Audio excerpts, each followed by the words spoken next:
লোকসভা নির্বাচনের আগে অসমের দলবদলের হিড়িক।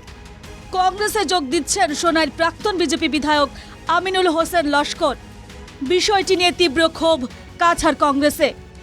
2016 সালে সোনাই আসন থেকে বিজেপির টিকিটে জয়ী হয়েছিলেন আমিনুল হোসেন লস্কর।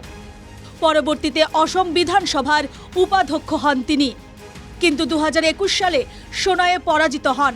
তারপর থেকেই ক্রমশ বাড়তে থাকে দলের সঙ্গে দূরত্ব।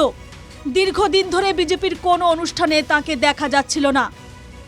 অবশেষে নিলেন দল ত্যাগের সিদ্ধান্ত।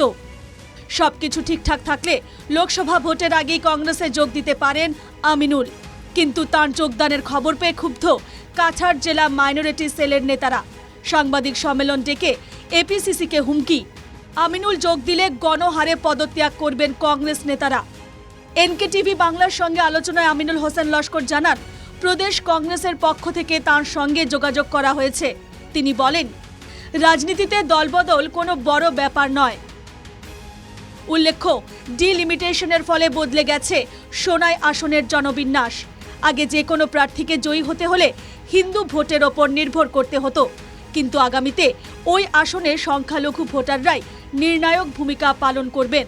তাই অনেকের ধারণা নিজের গেরুয়া পরিচয় ছেড়ে ফেলতে চাইছেন আমিনুল। অন্যদিকে সোনাই আসনে কংগ্রেসের প্রার্থী হওয়ার মতো সেরকম কোনো মুখ নেই। তাই 2026-এর বিধানসভা নির্বাচনে আমিনুল হতে পারেন কংগ্রেসের প্রার্থী। শিলচর থেকে মিষ্টু দত্ত এবং আহাদুল আহমেদের রিপোর্ট, এনকেটিভি বাংলা।